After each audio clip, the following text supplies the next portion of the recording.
Pour analyser les enjeux du match de ce soir, Bruno Salomon est notre invité. Bonjour, vous êtes journaliste sportif à France Bleu Paris. C'est dire si vous suivez toute l'actualité du PSG depuis de nombreuses années. Bruno, qu'est-ce qui va se passer ce soir? Est-ce que Paris peut l'emporter? Paris a les armes pour l'emporter. Après, il a face à lui une énorme machine qu'est le Bayern de Munich. C'est une équipe et un club qui a l'habitude des victoires en Ligue des Champions.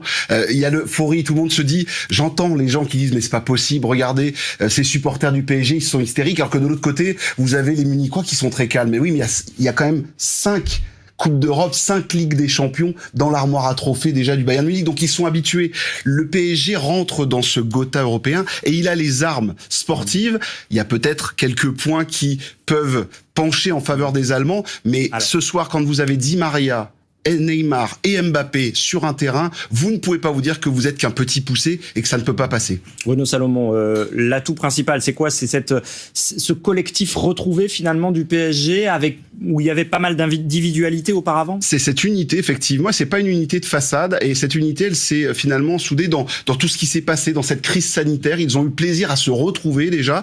Ils ont fait derrière unité. Ils se sont retrouvés dans une bulle à Faro d'abord, ensuite à Lisbonne. Et ils ont créé tout ça, ils ont passé un pacte, les joueurs du Paris Saint-Germain, ils ont passé un pacte, ils se sont dit, on va au moins en finale, on va au moins le 23 août jouer cette finale, on emmène le PSG pour la première fois de son histoire pour cette finale.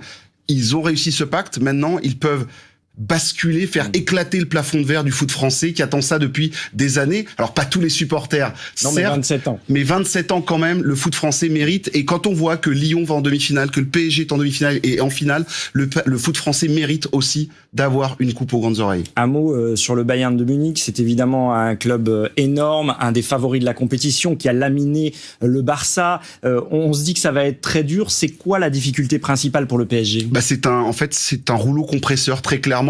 Il n'y a pas beaucoup de failles. La seule faille qu'il peut y avoir, si on doit parler un tout petit peu de technico-tactique, c'est les failles dans le dos de la défense. En fait, ils ont un peu des espaces et ça, par contre, Kylian Mbappé, Angel Di Maria et Neymar, ils adorent. Après, derrière, le Bayern de Munich, c'est vraiment une machine infernale offensive et aussi défensive avec l'un des meilleurs gardiens du monde, Manuel Neuer. Alors justement, je vous propose d'écouter Kylian Mbappé. Hier, lors de la conférence de presse d'avant-match, il évoquait lui aussi les faiblesses possibles du Bayern de Munich. C'est une grande équipe, mais chaque équipe a ses failles. On a étudié leur jeu, on sait comment ils vont jouer. C'est une équipe qui aime pas dénaturer son jeu, qui aime imposer son schéma de jeu. Donc nous, on est content de jouer contre une équipe comme ça, et on est pressé d'être demain. On est pressé d'être demain face à l'ogre munichois. Ça paraît presque surprenant. Mais parce que le Paris Saint-Germain est composé. Vous savez, le PSG, quand on dit qu'il y a des distensions, etc., c'est sûr quelquefois c'est pas facile de se motiver pour le championnat de France et autres, que ces joueurs comme Neymar, comme Navas, comme Mbappé ou encore Marco Verratti, ils veulent jouer les grands. Et ce qu'a dit Kylian Mbappé, c'est pour faire des grands exploits, il faut jouer contre des grandes équipes. Mais c'est ce qui va se passer. Si ce soir, le PSG l'emporte, le PSG ne va pas gagner contre Leipzig, ne va pas gagner contre l'Atalanta Bergame. Non, il va remporter la Ligue des Champions face à la meilleure des équipes d'Europe. Une machine qui reste invaincue depuis 26 rencontres, qui a gagné 25 matchs quasiment à la suite. Enfin, on est sur un très très gros morceau. Donc, si vous marquez l'histoire, vous la marquez d'une pierre magnifique. On a parlé d'un collectif retrouvé, mais le PSG, c'est aussi beaucoup d'individualité. On vient d'entendre Mbappé, Neymar, bien sûr. Ils seront là, ils seront présents aussi en tant qu'individus. Oui, ils sont là comme individus. C'est eux le facteur X. Qui sera le facteur X de cette rencontre? C'est Neymar, c'est peut-être Mbappé, c'est peut-être aussi Angel Di Maria. Mais tout à côté, vous avez les soutiers. Faut pas oublier les Paredes, faut pas oublier les Ander Herrera, faut pas oublier les Bernat qui marque un but en demi-finale de Ligue des Champions. Ils sont là. Et quand on parle de collectif, on parle d'une équipe de 16, 20, 25 joueurs qui vivent ensemble.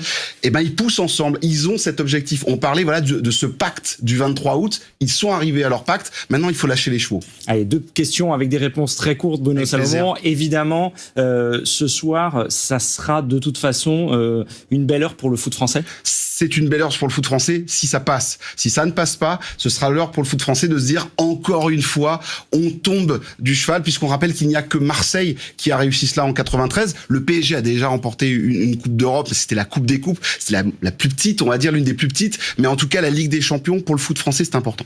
Est-ce qu'on peut faire un rapprochement avec la Coupe des Coupes de 1996, victoire du PSG? Est-ce que l'équipe a des points communs? C'est pas la même chose. C'est pas la même chose. C'était la consécration 96 d'une naissance en 1970. Le 23 août 1970, le PSG jouait son premier match en Division 2. Là, aujourd'hui, le 23 août 2020, il joue un match en Ligue des Champions, une finale de Ligue des Champions. Ce que je veux dire par là, c'est qu'il y a eu un process. Et ce process, jusqu'en 96, ça a été la consécration. Là, en 2011, les Qataris arrivent et le process, c'était d'aller en finale de Ligue des Champions et de la remporter. Il ne manque plus qu'une marche. Bruno Salomon, vous êtes celui qui connaît le mieux sur ce plateau, le Paris Saint-Germain. Un pronostic ce soir?